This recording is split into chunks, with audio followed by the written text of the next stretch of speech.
Well, good evening, friends. Sarah here, hoping to encourage and inspire you to be you, because there's just one. Be the best one you can.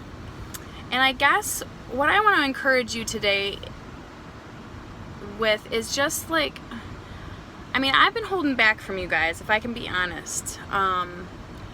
So we're in the process of moving. Very excited. And so while on vacation, there were a couple talks that I gave, like making the most of it, and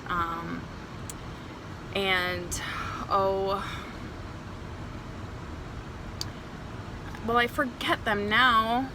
The whole week of like April 22nd. Look at those. There were quite a few of them, and so I was kind of like trying to be as cryptic as I could, because I didn't share the information that we were moving just yet. And now that the people who I was able to tell personally know, I can share with you that we will be moving. And a lot of people have been asking why. Is it because of a job and all of those things? And truly it's not. It's not. Dave and I have lived in Michigan most of our lives, him his whole life, and every winter we ask ourselves the same thing: why do we live here?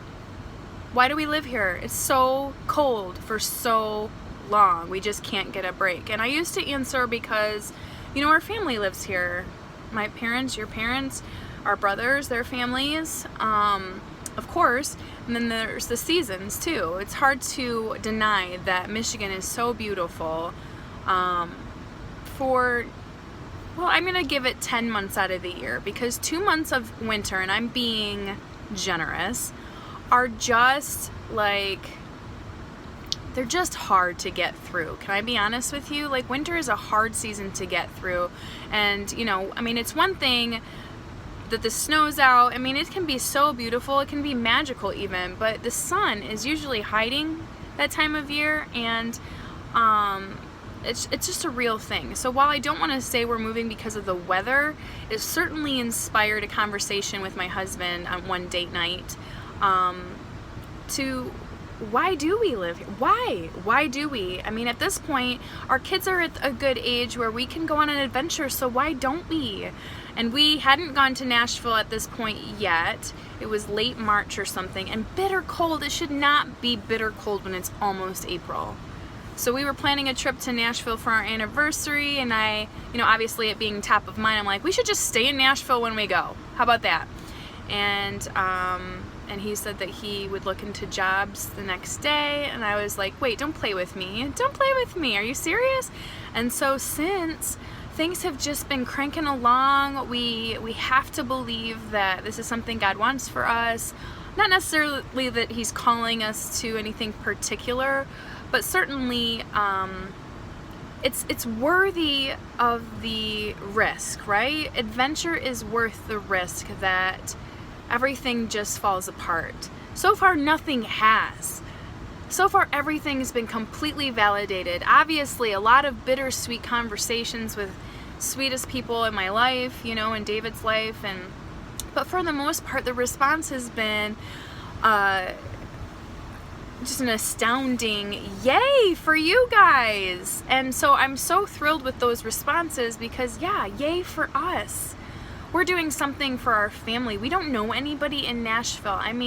We have some warm contacts, obviously, friends of friends perhaps, but nothing like we have here, I'll put it that way. But we should have community here. We've been here our whole lives, right? Or at least with our current communities for a couple years, right? So 7 years it'll be this summer that we've lived in this house, and we've gone to the same church for 15 years.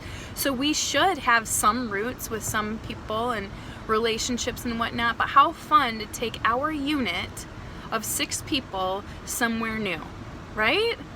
We're so excited, and the kids are even getting into the whole thing. I was selling a bunch of stuff today. I've been just running ragged trying to pack things away for donations, throwing things away to purge a bunch of junk we don't need. I convinced the kids finally, because they're little hoarders, oh my goodness, that we don't need toddler toys anymore, okay? I'm getting rid of all the toddler toys. We're not taking any toddler toys. Let's consider doing a trampoline and a ping pong table when we move to our new house. Please, let's minimize. And so here I am getting rid of a ton of things. Buyers coming in and out, and so they're inspired to throw a little sale of their own, selling their toys. It was so cute. I'm not sure what kind of customers they'll get, but just the whole thing is an adventure. And if you can see life that way, even if you don't pick up and move your family across country or just a few states away like we are, you can still experience adventure in every little thing, like just sleeping in the backyard in a tent, for instance. Just figure out how to have an adventure as a family, and that's what we're most excited about. We're taking everything in as part of the adventure, like having sold my boys' furniture. Like, their entire bedroom is empty. Sold everything, their beds, their nightstand, their dressers, their hutch, everything's gone. So it's kind of an adventure for them that they get to sleep on the floor and their sleeping bags, and just pretend like they're camping out. And of course, their little sale today, just a lot of it's part of the adventure. I let them buy friendship necklaces for the 5 friends that they would love to kind of just hang on to that token of friendship for years to come if they choose. I just think it's super sweet, and I'm excited to start something new with my family, plant some roots. My husband's hoping to travel less, and I mean, it doesn't hurt that the weather's better, I'll tell you the truth. Not only that, we still get the season, so we're super excited. Super excited.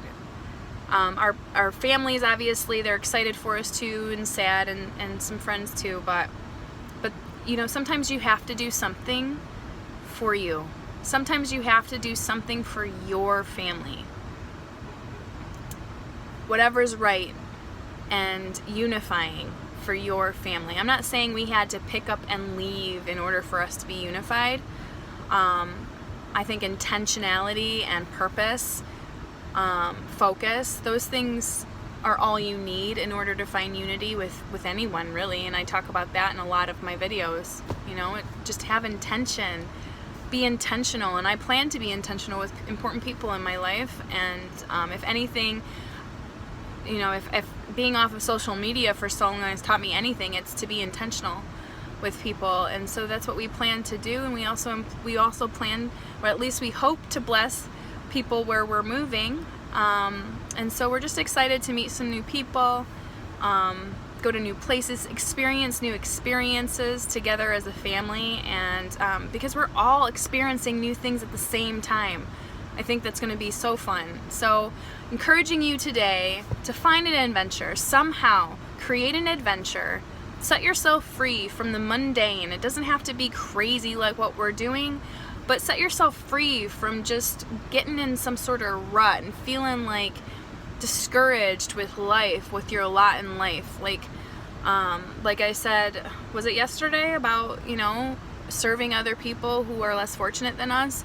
You know, we have so much to be thankful for, and I feel like it's real easy to get bogged down with the everyday and the things that, you know, we're used to, things that we take for granted. And I feel like an adventure is another cure for that. Serving others, of course, but also to find an adventure, do something. And obviously the weather's getting nicer too, so I encourage you, I even challenge you to go and find an adventure in the next week or something. I mean, it's Memorial Day weekend coming up. Maybe you do something that you didn't plan on. Be spontaneous. Now, there's an adventure. Spontaneity is not dead, people. Just takes a little bit of planning along the way, because I guess that wouldn't be spontaneous if you were planning it. But last minute trips, last minute experiences, it's all about creating memories. And so I encourage you to do that.